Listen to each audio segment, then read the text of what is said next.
Hello, loves, and welcome back to My Human Experience, where the mind meets the body and the body meets the soul. This is season 2, where we will be meeting with influential people that have impactful stories. She didn't just heal, she awakened. Through heartbreak, through stillness, through truth, she met herself on the other side of it all. A woman no longer performing, but simply being. No longer seeking, but remembering.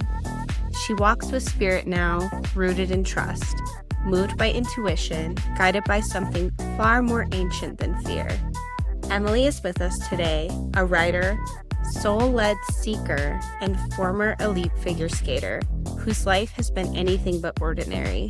Her story isn't just about rising, it's about returning. And the presence she brings is an invitation to do the same. It's just you. It's how you show up, and I feel like it's the message. I always tell myself with the podcast, the message that needs to be heard and received by people will be heard and received. Right. This is not a test. Right. If I try to force things, we're going to miss it. Emily, thank you so much for sharing this space with me today. I'm so excited to talk to you. Thank you for having me. I am really excited to get into this and just spend this time with you. Yeah, of course. So to get started, you are working on publishing your first book, The Awakened Path. Can you Yes. tell me what brought you here? Okay. It's actually The Path to Awakening. Thank you for correcting me. What brought me here? Wow. My life brought me here. I've been through a journey of a lot of what I guess you would say is loss, and a lot of emotional baggage. I went through, to sum it up shortly, I went through a professional figure skating career that ended in injury. I went through a marriage that ended in complete financial ruin and betrayal. And then I went through a horribly narcissistic, abusive relationship, which was the catalyst for a spiritual awakening that changed my life entirely. Hence the book. I love that. I think a lot of times when we hit rock bottom, that is kind of our catalyst to, bring us back to ourselves. So the figure skating, if I'm correct, you were a competitive figure skater for 20 years? Yes. Yes, 20 years. I started when I was 4. It was my life. It was everything. I was homeschooled. I did not do dating. I did not do friendships. I didn't do your typical school youth activities. But it was my passion and I loved it. Love is a small word because now I know through everything I've been through, it was really the vehicle that the universe used to help me find all the parts of me that I would later come back to. I had to unlearn a lot of things from skating. My people pleasing era was strong. But in general, it gave me a lot of principles that guided me back to this woman that I am now. I love that. I can imagine it takes a ton of discipline to do something like that. Yes. Yeah. It was insane. I, I was up at 4 in the morning at, 10 years old. I'm up at 4 in the morning on the ice by 6. I'm training. Then I have off ice training. Then I have dance and ballet. And then I have a sports psychologist. My youth was very adult. It sounds like it. And very disciplined, Mhm. very disciplined and just committed. That's it. That was it. I lived, breathed skating. So that was wonderful, and beautiful. It taught me so many wonderful things. But it also, as you can imagine, ingrained a lot of things that weren't going to serve me later. Yeah. So tell me a little bit about that. Did it feel like, tell me what that feels like? Because from my perspective, not that I've ever been in competitive sports, but it would feel like you're probably lacking that, like, that freedom, that inner child that kind of got shut down because you were so focused on your sport. Right. And that's what's so interesting because I didn't know any different. Mhm. And I think a lot of youth athletes that are elite like that at a young age, they don't know the difference and they think that is them. I was very consumed with thinking skating was Emily. Mhm. Emily was Mhm. skating. There was no separation of person and activity. It was one. And that, again, it's beautiful. But when you don't have the proper, I even saw a sports psychologist, but it wasn't about this. It was about Mhm. how to perform. Everything Interesting. is about how to perform, how to be better, and that's not inherently bad, right? That's not a bad thing. It's just the way you go about it. Yeah. Uh, that kind of changed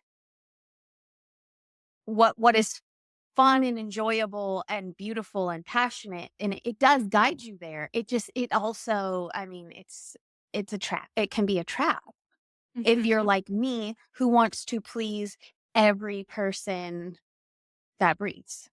Yeah. I did want to please every person that breathes. I'm a reformed pleaser. That's what I call it now. Like, I've never heard I'm that before. I'm a reformed pleaser. I mean, that's so much a part of it. I mean, Mhm. I naturally, that's my nature anyway. And then you're ingrained when you're going into this environment of hyper perfectionism, it just hammers that home even more like perfect, Mhm. perfect, perfect, perfect. And so I just never escaped perfect. It was already here. Then I went into an environment that was perfect. My home life was perfect. And that set me up for a bunch of um codependency, honesty. I was like, that's what it set me up for. Mhm. Yeah, and that makes sense, especially if you're identifying a lot of yourself with your sport. So I can imagine that injury was probably pretty catastrophic to you. What did that feel like and what happened? It felt like death. Like, to put it very simply, Mhm. it felt like death because I died. Because up until that Totally. point, for the first 20 years of my life, that was my existence in every way, shape, and form. The way people identified with me, the way my family identified with me, the way I identified with others, the life I created for myself and what it created for me, it just it felt like I died. It felt like there was nobody who could possibly understand what I was feeling, and there's nobody who could even remotely begin to help me, is what I mean, I felt really alone, and I felt just like Yeah. darkness. I mean, that's the best way to describe it. And that makes sense. Um, I was young, though. I was so young that I didn't know much. And it's sad. I mean, I had a family, a family around me and I had support at skating, but it's funny. It's like when it ended, everything ended. And I Mhm. felt like I was completely alone. Yeah. Uh, and at 20, when I hadn't done anything else, none, I like have no experience at all whatsoever, in life. It was just me trying to pick myself back up, figuring out what do I do now? Yeah. Um, and that was the beginning of that part of my life because it just kept being like ending, ending, ending. And so it's just, I learned how to a lot to pick myself up over and over again. I just, when would pick myself up, I just pick myself up and put myself kind of back in some sort of loop, Mhm. you know, Yeah. till Those I didn't. cycles. Yeah. Yes. So, I mean, that started it. That starts the process of just repeating over and over what I didn't know. Yeah.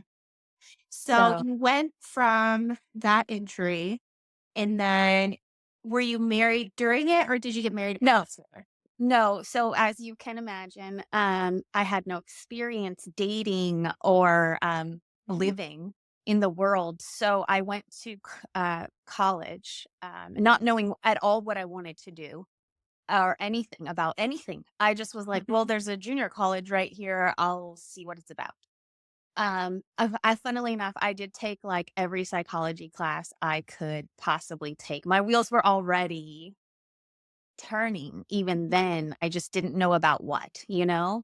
Yeah. So I took a psychology class and a few other classes, public speaking and, so just things that interested me. And there, lo and behold, at the junior college, I met a young man.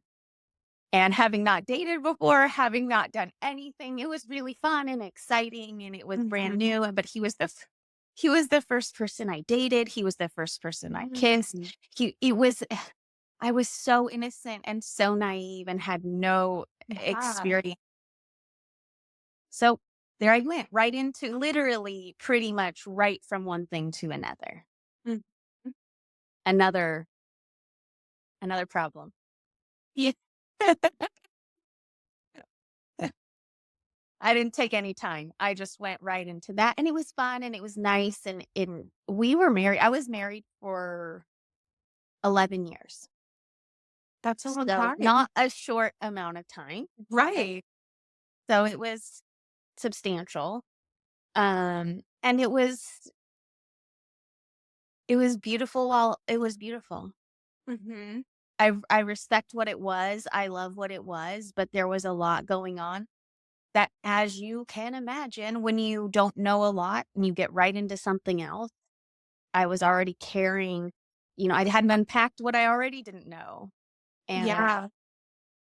so I can relate to that where I feel like I have so much appreciation for it, right? But it's like you get to this place with somebody, especially when you feel like maybe you rushed or you didn't know when you were young. And then you're like, gosh, I think we have gone as far as we can go together. And now, you know, I guess we're just going in different directions. And I feel like that's not a very common thing that people talk about because it's like, oh, marriage is forever. You get married, you work through it. And it's like, but I don't think that is actually the right thing for everybody. I don't think it is either. And I come to this because I grew up in an environment where a marriage meant a lifetime of commitment. Mm. Well, having had all this experience, I know that commitment and love are not synonymous. Like they don't go just because you can be committed to someone forever doesn't mean you should be. And Totally. it's well, people associate commitment with and longevity with goodness. Mhm. And I was married for 11 years of profoundness that gave me the exact message I needed to receive to make me me. It was profound in what it created and what it did for me. I didn't need a lifetime. I needed those Yeah. 10 years. Yes. And I think that we shame a lot of people, or I mean, I hope not to, but I think society does. I know I felt this when I got a divorce, even, in my own family. It's shame that you're not committed. Mhm. That really doesn't have anything to do with it. Right. I mean, I could be committed, but I don't want to do that to myself, right? Yeah. So it was a beautiful marriage when it was good. Um, I mean, I might as well tell you, my ex-husband, he didn't love himself. He didn't love Yes. himself. So Okay. how could I give and receive love if he can't Mhm. give and receive love? And we're both trying to give and receive things we can't give or receive. And so Totally. it can only last so long when you don't know what you're doing. Mhm. Yeah. And I think that's another thing that people don't talk about enough is I think a lot of times people enter into relationships when they don't have a relationship with themselves. And it's because it's just Girl, like, oh, this is what we're supposed to be doing. girl. I mean, that is what I did, right? Like, I'm sure you Mhm. thought you did. I Yeah. I think people do, and that's why no one should feel guilt or shame for when things don't work, because things work for you in the moment. They work for you then, but you know how people say like, "Well, I was a different person yesterday." Mhm. And it's a joke, but literally, that's how fast if you're in touch with yourself, how fast you change. Absolutely. I couldn't have said that better because I yeah, this whole last big change that I had, it literally felt like I just woke up one day and I was like, well, now I can't go Okay. back to that because here I am and I can't ignore it because I feel it. And No. It's like it's truly once you start the process of healing and awakening, it's not just you're trying something, you physically, viscerally feel change, and Mhm. you can't do anything out of that parameter. I read this quote and I just loved it. It was like that, "The deeper I go, the less choice I have, I love but the more that. freedom I feel." Wow. Uh-huh. Yeah. Right? I mean, I was like, "Oh my god, yes." Like, Mhm. there's no choice anymore, and yet you feel completely free, and that's the beauty of it all when you're realigning, you're reconnecting, you're just remembering, Mhm. and it Yes. feels so good, and so you can't change you can't change, and that's the coolest feeling to me. I actually love it. Yes. Absolutely. It's just surrendering. I have to tell myself that all the time. I'm like, stop fighting against yourself. Stop trying to fight to like fit this mold of what you think you should be or you should be doing because it doesn't feel good. And when you just let go, it's so much easier. I know. It's so much easier, it's so much freedom, it feels good, you feel good with everyone around you. That's, like, one of the main parts that I love about surrendering to the changes and the transformation, is the way I feel towards others as well. It's Yes. not only does Mhm. it free you to yourself, but it frees you to others, and I can just love everyone. And it's so funny, I've been thinking a lot about this, it's like people who say, like, love at first sight. I'm not talking about romantic love. I'm Mhm. talking about people. I love everyone at first sight. Like, I just love everyone now. I And love that you bring that. Yes. it's freeing for everyone. Like for everyone when you surrender. Yeah. And I think it is just allowing yourself to be and giving yourself that space. You're able to actually allow that space for other people. And that's been a big thing in my life. Kind of the theme I feel like the last few months is like love. I just love. Like I feel love for everything. The relationships in my life I feel like are so much more meaningful. And even the people that maybe we're struggling to connect or like, it's just not there. It's not in alignment. It's like I can still have love for them because I understand. It's like I understand and I let you go, but Yeah, I still have love for you. totally. That's been maybe the hardest thing for me through this process is the people closest to me that I don't align with anymore. That was a challenge for at the beginning of my change for so long. Like, I don't see you the same way I saw you, and and I know you don't see me the same way.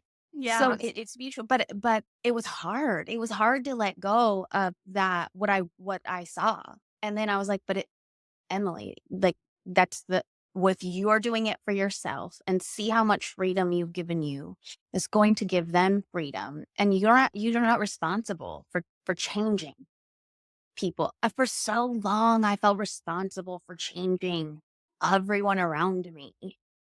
Like it Mhm. was my responsibility to hold everyone to a standard of what that I create. Like it's so insane. It's No, I feel like I'll admit I have a little bit of a savior complex. It's part of like a hyper independent, high functioning codependency is kind of what they call it. And it's Like if I see somebody struggling, I feel like I just need to like jump in and I need to fix it. And somebody said a while ago, like, who are you to like step into their story? Like they have lessons they need to learn here. And I was like, wow, I never Totally. thought about it that way. And part of my book, that's a big part of it, is the journey, and it's the path to awakening. And so part of that is I can look back after my awakening. I can look back on my life and I see like kind of crime scene investigation. Like I can take like a thread and like pinpoint how I got here from the beginning. Like every relationship, every activity, every single thing that played a key role, I see it. Like I can Mhm. see how it got me here. And in understanding that my journey is so personalized and uniquely mine, to accentuate and I don't know what the right word is, like to de-accentuate for me personal, right? To truly go with my inner workings, my dialogue, my chemistry, my every single thing. So if it is so uniquely my journey, how could I possibly insert myself into somebody else's journey? I mean, hard stuff, right? Yeah. Like, who am I to think that I didn't even have control or power over I didn't even know my journey and Yeah. understand how unique it was.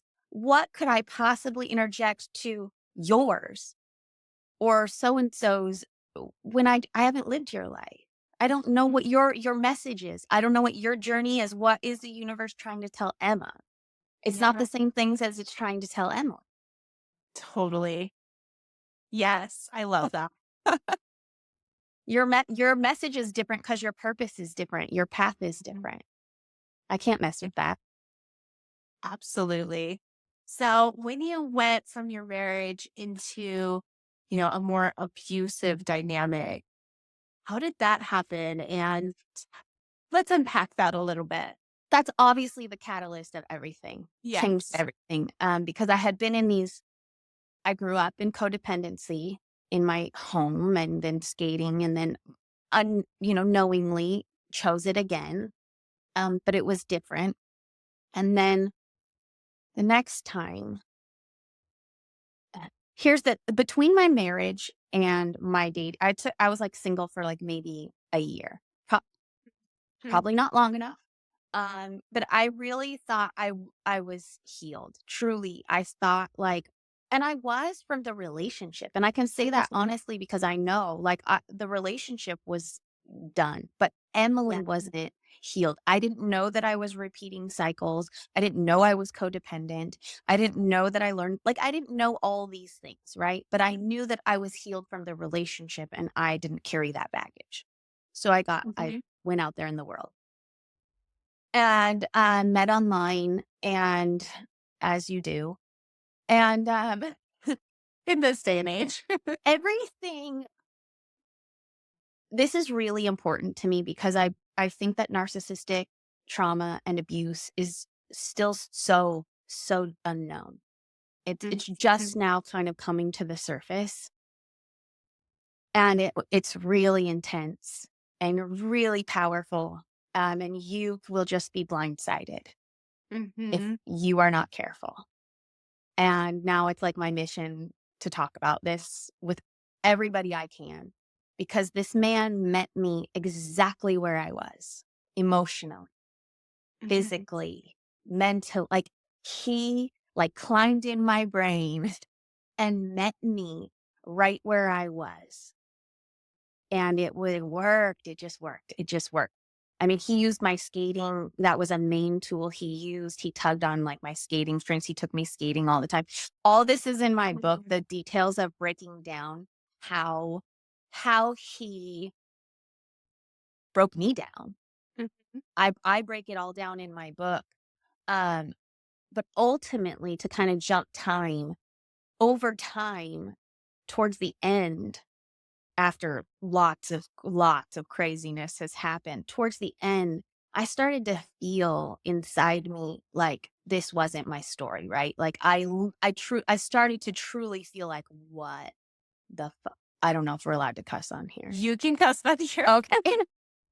It all just started being like, what is happening here? It just, Mhm. for so many years, I lived in it, and there was moments of obvious pain and what felt like torture in a sense.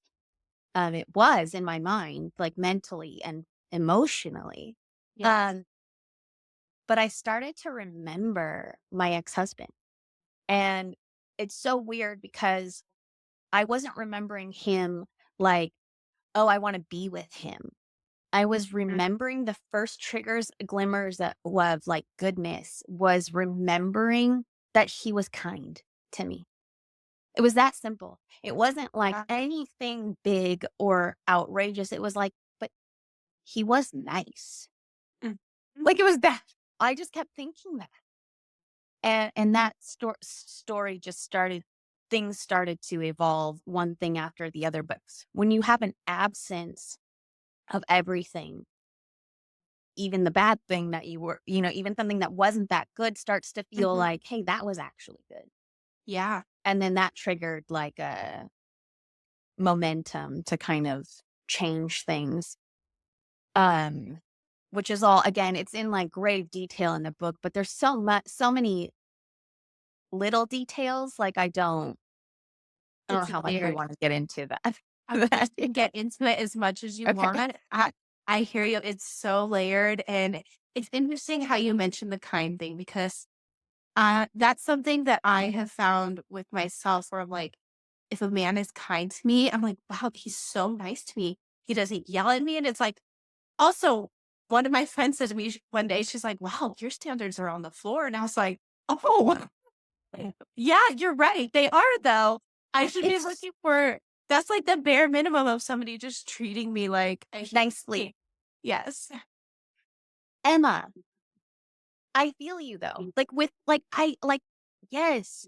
And it doesn't seem like your standards are on the floor to you, right? Like Right. I felt like I'm confident, and I love myself, which we'll get into because I love myself, and really being like loving yourself, unconditional self-love, way different.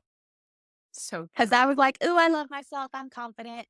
But girl, my standards were on the floor clearly. mhm. Clearly. It doesn't matter how much how pretty I looked or how smiley I was. That I was going off of me. Like, Mhm. I'm gonna be like this, and then I didn't understand, like, there was a force field. I didn't understand the energy. I didn't understand that it Yeah. was a give and take of energy and a balance of energy, and my energy had to be protected, and I was really giving away all of this, Mhm. um, for nothing. For a kind word, for, like, a kind word every. Mm. Yeah, it's crazy. And then you start, I think, at least in my experience, it's kind of those high highs and low lows. And I've heard different psychologists talk about it. The CTPSD, Mhm. like, and it's truly a chemical addiction. Like your brain starts to become addicted to those patterns. And that's one of the reasons why it's so hard to move from it. Or people will just jump from, same person, different face. Well, and that's the thing, like, when in narcissistic abuse and other abuses, I don't want to speak on on everything because I really only have gained knowledge that I feel like I can speak Mhm. on narcissistic abuse. But I would imagine, I mean, there's a level of brainwashing that goes into it, right? Mhm. It's like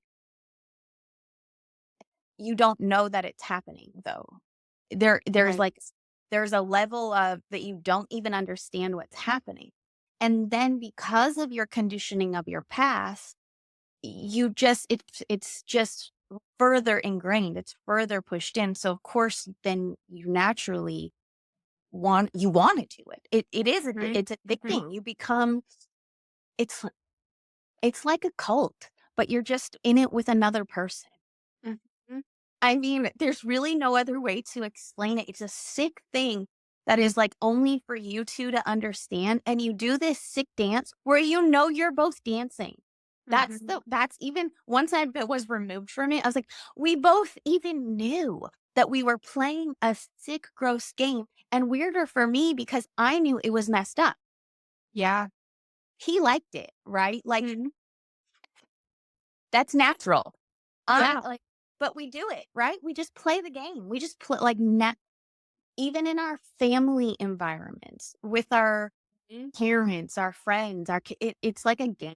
You just keep playing this game, and then when you can finally step back and see it for what it was, like that, a game, a lie. Mhm. And you guys were both just doing a dance for what? For what? Yeah. For what? Do you feel like other people noticed what was No, going on? no. That is another thing I really want to talk about because I think people feel like they can't escape.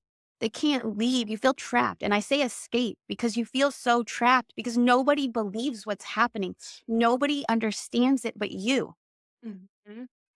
And nobody could see what was happening. And again, played along so well. I knew my role. Like, Mhm. so I just played and I didn't tell anybody. I didn't call my friend and be like, girl, I'm pretty sure this is hardcore abuse. Mhm. No, I called her crying several times, telling her other things about my sex life that was absolutely atrocious. I mean, that alone is Uh-huh. hilarious that I tolerated that. But Mhm. even then, I called her crying, and it's a whole thing. And I'm not shaming. I don't want to shame anybody involved. But Yeah. this is how it happens. So I hope this is safe and the listeners are safe and no, I'm not throwing a friend or anybody under the bus. I'm explaining how this happens. Mhm. I call somebody. I'm crying. I'm saying all this happened, XYZ. It's brutal. It's ugly. It's awful. And they say in return, well, you don't know. Maybe this is just a thing. Let's see how it goes. It's going to be okay. You know, and then I'm like, okay, that's going to be, we do this sight to each other, even our friendships, even our family.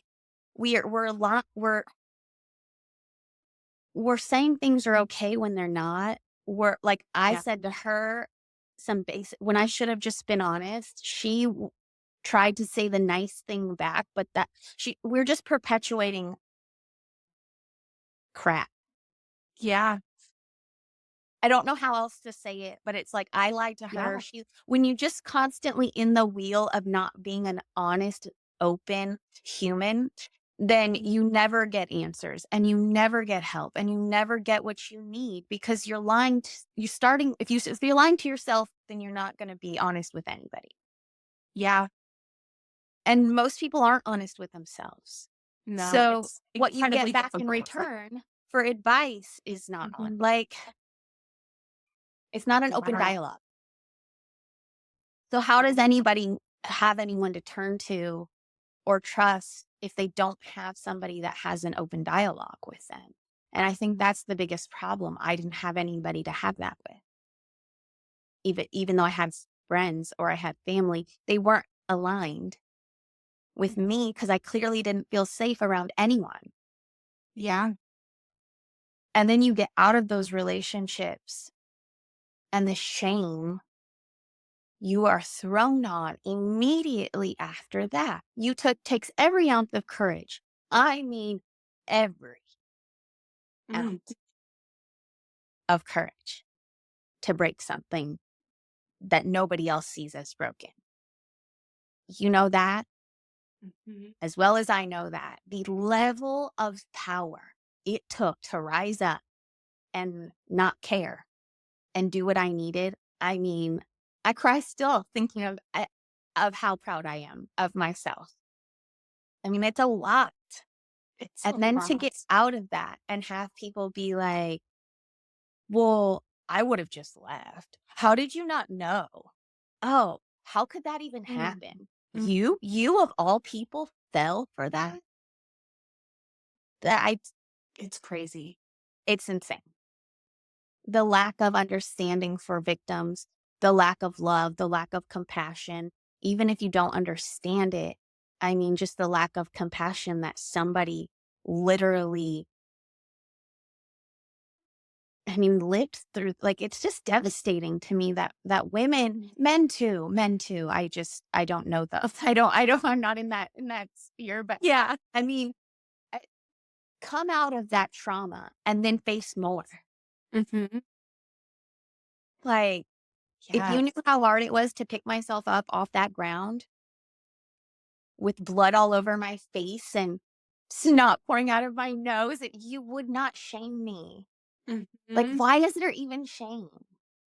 Yeah, I think a lot of it, and of course, this is just my own perspective, it's misunderstanding. It's people's projections of things because I'll be completely candid. Before I went through that kind of thing, I used to be the type of girl that would say, oh, I would just leave. I would never let a guy hit me. And then here you are, and you're this person in it. And then you come out on the other side and you hear that from everybody else. Oh, I would just leave. I wouldn't tolerate that. And it's like, okay, well, you say that because I always thought, like, well, and I am. It's not just I thought, I am a really strong person. I know. That's the crazy thing and that's why I'm so, it's so important. And this is because I felt like a really strong person. I mean, obviously now I feel insanely like strong, but even then I felt strong. Mhm. So if it can happen to me, of course it can happen to anybody. Yeah. I mean, I felt strong. I felt confident. I felt like I knew myself. But Mhm. it's so funny. I I knew like this one little vein of thing, like this very thin line of things I knew. And then that was the event that the universe was like, all right, you thought you knew. Here you go. You've been begging for change. You've been begging for something more than this. You've been begging for real feel like, here you go. But it's not easy. I mean, No. I wanted to, and I mean, it's the greatest thing ever, but yeah, leaving was brutal. I mean, leaving was so brutal, and what came after it was so brutal. I mean, Mhm. the shame was hard. The shame was awful, and you can't see it. I think that's another thing with abuse that's not visible. People are like, well, it's not that bad. You weren't touched. Okay. I'm going to stop that right now because the thing that is touched is the most precious thing. It's your Mhm. soul. That's the only thing that even matters. Like, this body is like, it matters, and we don't need to be hurt. Obviously, we should never be hurt, but like, this is our vehicle. Our soul is what's guiding. It's our light, right? Yeah. And that in narcissistic abuse, that is the what is the prize? Yeah. I don't know. Like, that's what the abuser is seeking. Yes. They're literally after that. They come into the relationship looking for your light, and they try to suck. They're like a vampire. Mhm. They're just Yeah. like sucking your soul out of your body, and then they're like, okay, that's good. I got Yeah. what I want.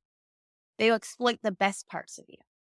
Definitely. And it's interesting. So I want to touch on that too, because from different perspectives. So I am actually in the middle of reading this really great memoir. Dr. Frank Anderson wrote it. And when I listened to his podcast, he is like a leading trauma expert, but he went through a very abusive childhood. And he talks about in his book how even like the hitting, it was bad, right? Mhm. But it was the yelling and the name calling and the psychological stuff that was so much more damaging because, when you're physically being hurt, you can dissociate a certain level away from it. where that psychological abuse, you can't. Yeah. And I can say that from my own experience because I've had both. Yes, the physical is very bad. I'm not downplaying that whatsoever, No. but it's the psychological that was so damaging and that took years to unravel. I mean, years. Um, It's still doing it. years. Yeah. Forever. I mean, but because the psychological triggers our lifetime of right. And you talk about this person was a child, but still it's triggering our psychological, it's us.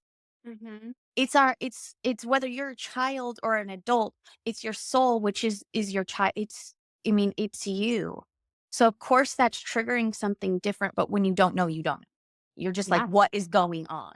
Hmm. Am I like, what is happening here? Like, I felt crazy at times. You feel like you're losing your mind. You Great. question what's reality and what's not. Oh my gosh. And then I eventually would say to myself and out loud to my abuser, I would, because I knew, and I would say out loud, this isn't real to him. I would say, this isn't real. This isn't going to work on me anymore. This is a game. This is a mind game. Hmm. And when I starts to say that out loud, then I had to start right. It goes back to when I was talking about like with my ex-husband, it all tied together. It all kind of came, I could put it out loud to him, but then that made him start to discard me, which is a whole other thing. I mean, there's so many layers that go into this because I saw behind the mask. When I started saying, this isn't working on me anymore, that's because I could see behind the mask that the abuser wears and wants you to see. They only want you to see this one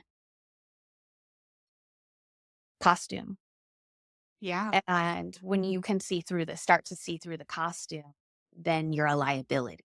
And that's when it gets dangerous to Yeah. be in a situation where you're in an abusive situation. When you can see the clarity, you're in danger. Hmm. And I laugh, but that's not funny. It's just because I had no idea the danger I was even in, Emma. And I don't think women often do. No. That's so scary to me. You see all these true crime things. I used to be obsessed with true crime, obsessed with it. I watched more true crime than I knew what to do with.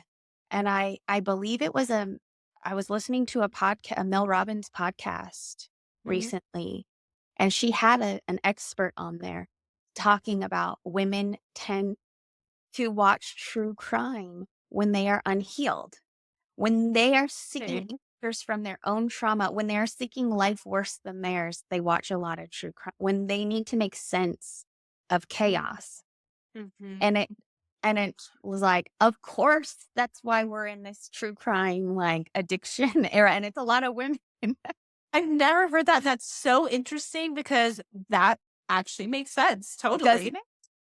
The reason I even found out, like, I was so addicted to true crime for so many years, and it was like within the last 6 months, I stopped watching it almost cold turkey, no interest at all, zero interest. And I'm like, I follow all these people on YouTube that do true crime, and I was like, I don't even want to see it. I don't want to see it. I don't want, and I started deleting it, and I was like, what is going on? And it's like when you heal and you don't need that in your life anymore. So then it took me down a rabbit hole. Anyway, that No, that's it really interesting. doesn't I think make a lot of us sense. can relate to that. Yeah. No, it made perfect sense to me because it was like I was trying to make sense of my life unknowingly, subconsciously. I was trying to make, and that brings me to subconsciously, we're always trying to do everything. Hmm. And when you start to transform and you start to change and you start to awaken, you realize that you need to be doing everything consciously for it to matter. But then you think all these subconscious things and all this hindsight and all these things, and you're like, oh my gosh, that was my intuition. Hmm. Mhm. I didn't know. Like, and you start to see all the things that once you're removed, it was all there. Yeah. All the answers were already there. Everything was already telling you. And your subconscious feelings, that little feeling, that tiny feeling, like that was just your intuition that you didn't listen to. Absolutely. And I Because I feel can look like we back on lose the touch second with date that. Yeah. and Yeah. be like, that moment on the second date when I felt that little tiny feeling of, hmm, that's off. It was. Yeah. Listen to that. Yes, we do not listen to ourselves. No. I think actually, as a society as a whole, but women specifically, because I believe that our intuition is truly our superpower as women, we've learned to stop listening to ourselves. And we get so caught up in all this noise up here and other people saying things too, like, you'll break up, something just fell off and I don't know why. And people will give you all the reasons why you're wrong. And like, oh, but he's a great guy. He has a great job, blah, blah, blah. And you're like, okay, maybe it's just me. And then you discard your own feelings. And right there, back line right there, maybe it's just me. Yeah, maybe it is. And that's perfectly fine. And that's why everything is guided back to you. Mhm. Everything, every single thing. It doesn't matter what anybody else thinks. If you're like, maybe it's just me, that's the only answer you ever even need. And that's part of that's all in my book too, because that's a huge part of it for me is thinking, oh, it's just me. Like, yeah, go with that. Go with that. Like No. that part, you're like, well, go with that part. Mhm. Like, I never did. I never went with that part. And with Yeah. that's, I think women in general, we've been really desensitized to do that. And I don't want to be like this whole patriarchy bullshit, but like, yeah, Yeah. whether we know it or not, whether you think you're hella empowered or whatever, there's something is in women that is a more submissive, I guess. Yeah. I hate that. I hate that I even just had to say No, I hear you, and it's a topic I've been discussing a lot with a girlfriend of mine because she is very interested in this type of psychology and where this comes from. And it's really, I mean, women used to have to be quiet to survive, and we used to have to stuff down our voice to survive because we needed a husband. right. And our husband took care of us, and we didn't have a choice. We didn't get to And choose. that goes so and in my book, one of the last lines of leaving my abuse is, and this is a thought I had clearly over and over, and I would repeat it to myself. I would rather be alone for the rest of my life than be with somebody as somebody else. That's so good. And I left that relationship replaying that over and over in my mind, over and over. And still, that's still what I play in my mind because I'm not going to sacrifice myself. For 40 years, I pushed down all of my inner dialogue, all of my voice, thinking nobody wants to hear this or this is too much. Oh my God. The too much thing consumed. I'm too much. I'm too much. I'm too much. I'm too much. I'm too much. And I pushed that down for 40 years. And leaving that relationship and saying, I'd rather be alone for the rest of my life. I'd rather be too much. Well, too much is exactly who I'm supposed to be. It's not too much. You're supposed to be it. Mhm. That feeling is just us. Yeah. And that was the ultimate thing I had to get to was that right there is I'm not leaving myself behind. I'm not pushing anything down for one more second. Mhm.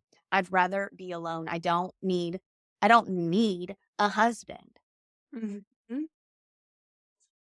As much as we are raised to think that that's the goal.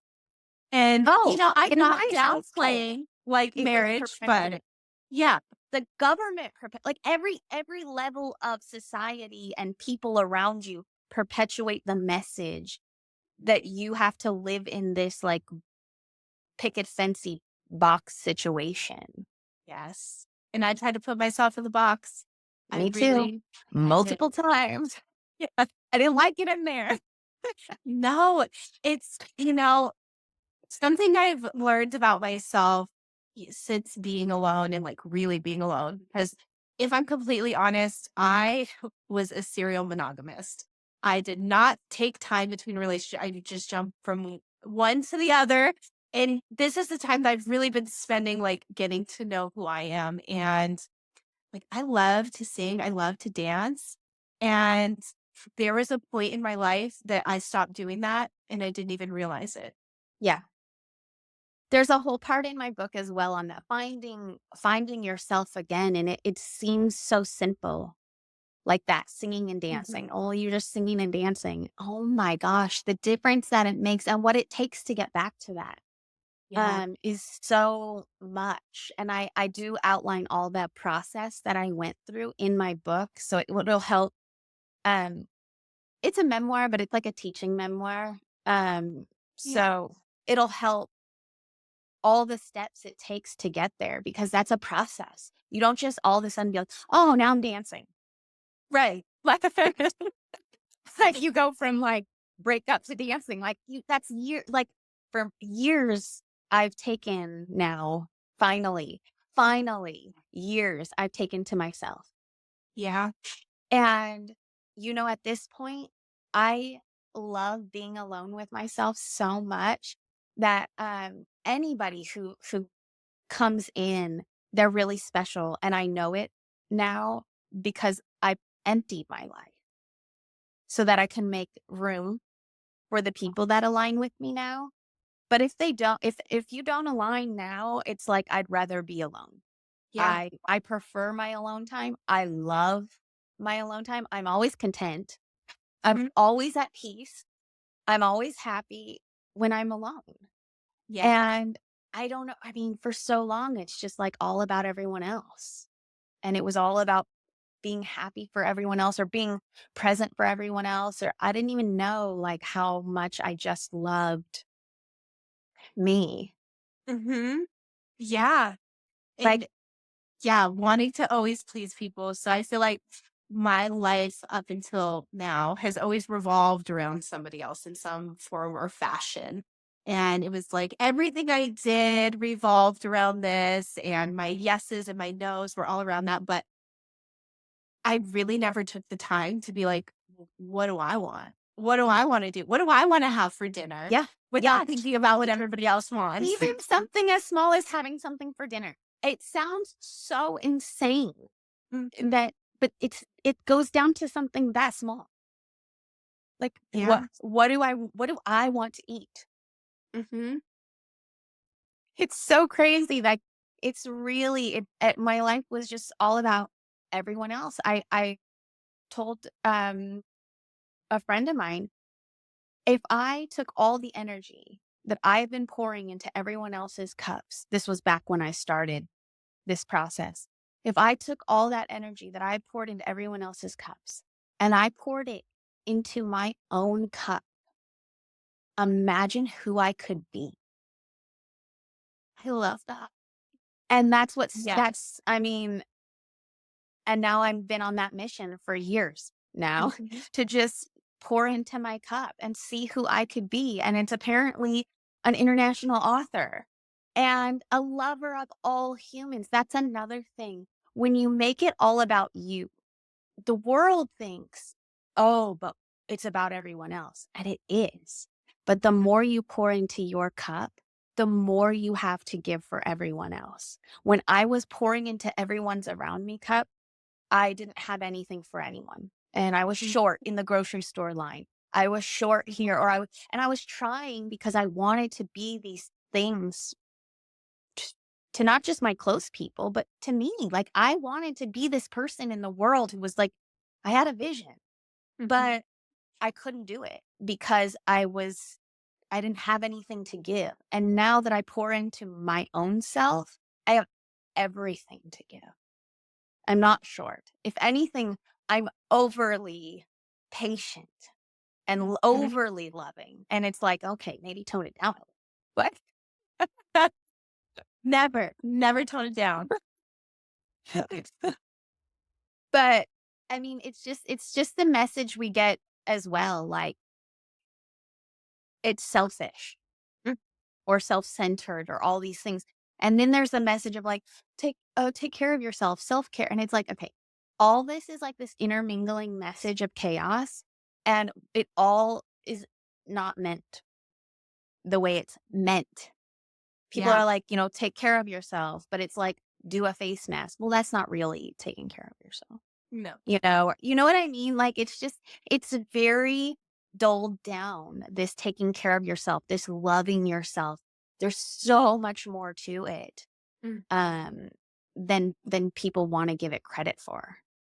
And it's Yeah. not selfish, and it's not self-centered. It is absolutely crucial and imperative to society, to loving all of each other. Yeah. Yeah. I completely agree. And heavily on the self-care thing. Cause I used to be one of those people that was like, I'll do a hair mask and a face mask and I'm taking care of myself. And I've learned now what taking care of myself really means. And that's not it. Sure, that can be a part of it, That's right? just taking care of your physical form. That's just, Yes. taking pride in yourself. That's like, which is important. Mhm. And like, that's lovely. But like, your boundaries and your energy exchanges and your time and like big things, big, huge things. Where you go to work, who you Yes. love. That's taking care of yourself. Mhm. Big things. And Emma, I have had people say, like, I love what you're doing. I love the way you live. I am so inspired by you, but I will never do it Mhm. because it's too much work. And like, that's crazy to me Mhm. because you can sit here and say, I love it. It's inspiring. You're so happy. But then be like, that's too much work. But that just goes to show you all that to say, like, what people are willing to actually trade their time for.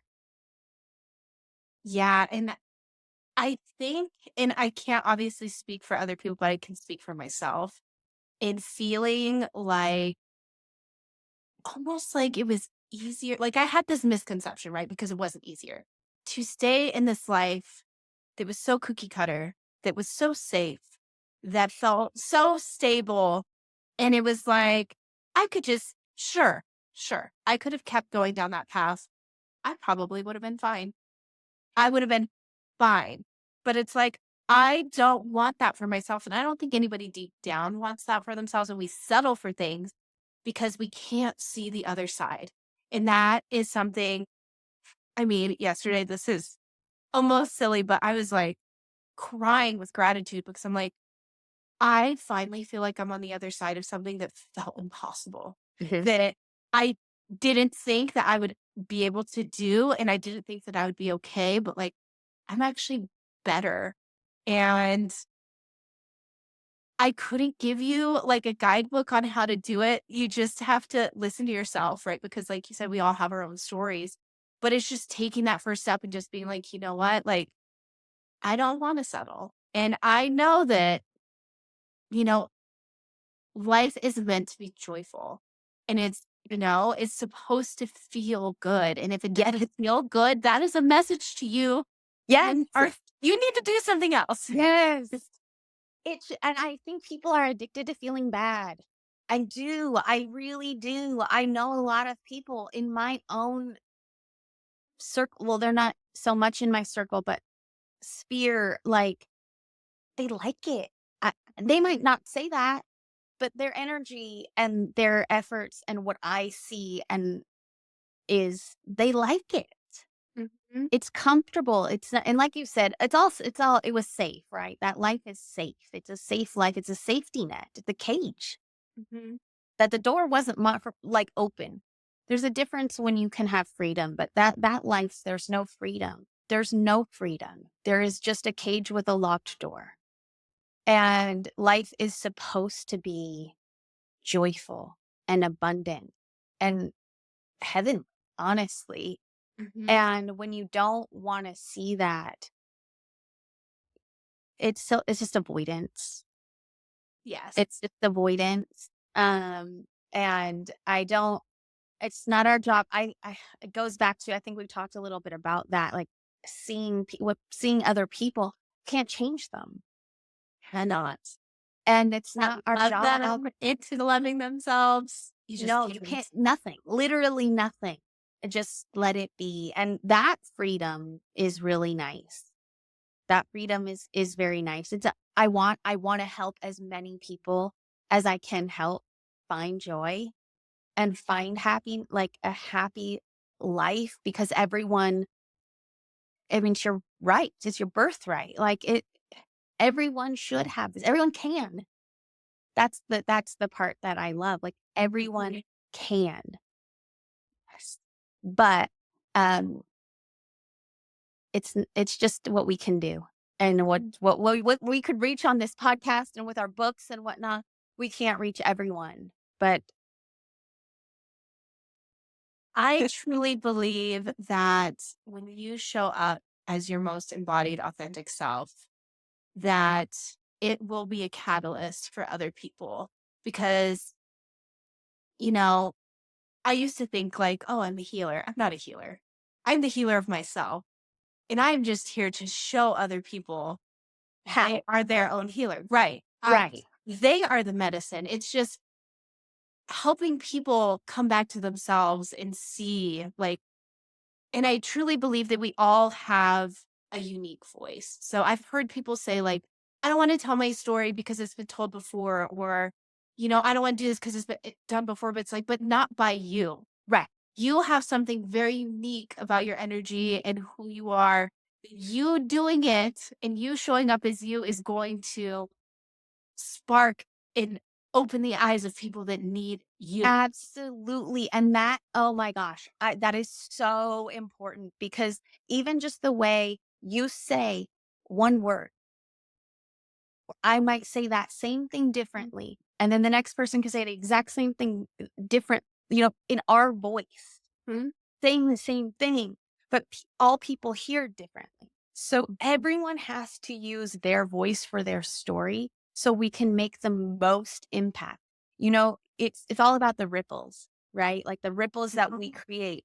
Well, our ripples touch people, but there's people in that path that don't get touched, that your ripples might touch, that somebody, right? Because everybody needs, just like we hear different, we need different things, we're learning different things.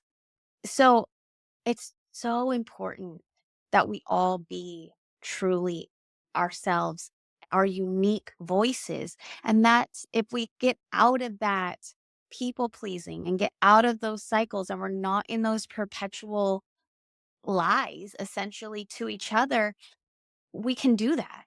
Mhm. That's what it takes. Every single person stepping into their authentic self and not being afraid.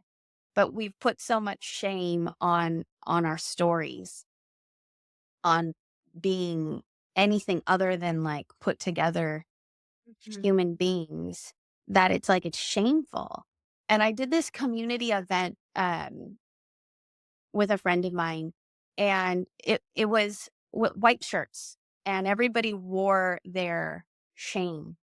So, like, if you had where shame was like, I got a divorce, or I Mhm. drug addict, or abuse, divorce, single mom, your shirt could be covered. The point of the event was that every single human being would have writing on their shirt of their shame, trauma, pain, whatever that they're want to cover up, something. Every single human being has something that they think is like taboo or wrong, whatever. Mhm. But it's that exact thing that we need them to talk about. That is that exact thing that they don't want to have is the thing they needed to have. Mhm.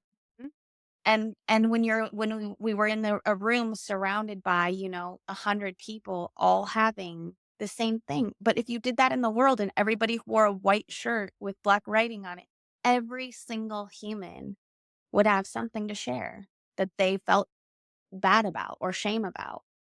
Yeah. So it's normalizing that. And what you can do, what I can do, we can't change people, but we can create the safe spaces for people to change. We can create the sacred space for them to be. Mhm. So that's my hope. I love it. And creating a safe space, that's part of the purpose of my podcast. It's for people to hear other people's stories, to feel seen, because I know sometimes just hearing somebody else talk about their pain makes me feel seen, where I'm like, wow, I'm not the only one. And even though I may have gone through some things, people go through things that we don't deserve. I don't believe that anybody deserves bad things to happen, but I think sometimes we need them to happen. um, you know, the most difficult relationships, the most devastating heartbreak I've ever felt, was my greatest teacher. 100%.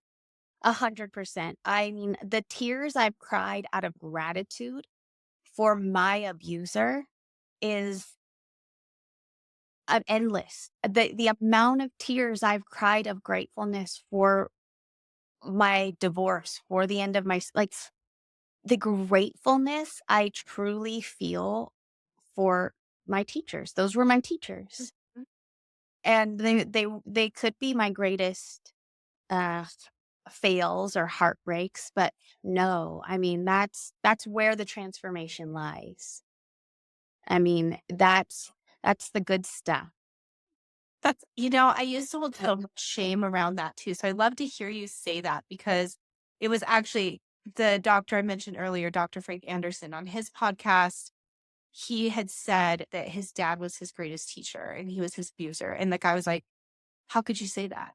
And I had always felt that way, and I always felt so shameful for saying that, and it's like, no, he's right. And he said, how profound it is to love somebody that brutalized you. And I was just like, wow. Yeah. Yeah, I agree. I absolutely agree. And it's really interesting because it's a love that's like so profound in a different way. Mhm. Because I feel so much about it. So it really, instead of negative, Mhm. I really truly feel positive, like love. Like, no, it's not, it's weird. It's very strange. I can't Yeah. except that it is profound and I feel true gratitude and I feel honor. I'm just going to say, I say this all the time, but like, I feel honored that this is my story. Mhm. I feel honored that this stuff happened for me. I obviously don't want to say to me because but like I do, I feel honored and I feel like now it's my responsibility. Mhm. Like I was gifted almost with this trauma and now I receive it and it's my responsibility to transmute it and give it back to the world. That's how I see it. It's really see it as like a gift. Mhm. And how freeing is that? I feel like that is what frees you, when I walk you around let it go. daily, looking like a silly goose with a smile on my face, driving in my car, going on my runs, just like I must look crazy to people and I love it. I'm happy all the time. Mhm. I mean, because of because I feel this freedom to just be. Mhm. It's that simple. It wasn't that simple to get here, but now that I'm here, it's that simple. The freedom that you feel once you've claimed yourself, once you've owned that and you have the power, like you said a second ago, you feel like you're on the other side of something. Like you physically feel like that's exact you I feel like I like did a whole jump to like Yeah, a whole different place. totally. And now I'm just like this all the time. Yes. It's just, I want everyone to go here. That's how I Mhm. feel. Yes. And for me personally, it's been that way a few times in my life where like I have had to do that jump and I have died many times Yep. and Yep. I've started back over again. But that's just part of our story. That's part of my story. Yeah, that's same part of mine. And the story, as you know, and in my book it talks about all this. And as you know, the jump many times, you have to, until there's the one thing that's like, okay, um, the lesson will keep repeating itself, dressed in many different outfits Hmm. until you listen. And then when you do, then it's like, all right. But then we do other work. Then we work on other things, Yes. as you know. But but yeah, that initial jump over, I mean, that, to anyone listening, there's nothing to be afraid of. Literally nothing to be afraid of. On the other side is just spectacular. What's on the other side of your fear is amazingness. What's on the other side of your fear is clarity. What's on the other side of your fear is peace. What's on the other side of your fear is good. There is nothing on the other side of your fear that will feel what you feel now. And there might be hard things on the other side. You Mhm. will go through some struggles, but I promise you, you'll feel so much better internally, that your external struggles, they are just external struggles. Mhm. And they're not a part of you. They're just of the things. Yeah. And they're going to happen anyway. So would Right. you rather them happen when you're feeling great? Or So would you just be in this sad place and have them happen anyway? right. So you could go through the hard things really happy, Yes. or you can go through the hard things really sad. Mhm. Easy peasy. Like, so, and it's like, it's not even disassociating with the hard things. Right. A lot of people want to throw that out there too. Nope, that's not it either. It's Mm. that we've already worked on all that, gone through the fire, and now we know how to be happy in fire. Yeah.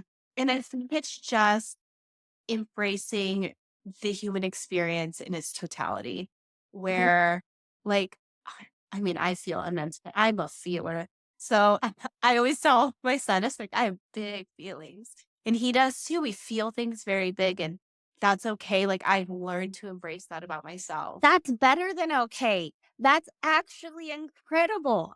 And I think for my own self, to kind of bring it back, of what I felt my whole life was those deep feelings, is what it is. It's an undercurrent that I say is running through me, of just depth that I could never e- get into the world, because no, I didn't think anybody felt what I felt. It was like so much feeling and so much depth, Mhm. that I was like, I am crazy. Even as I can remember being 8 years old and thinking that.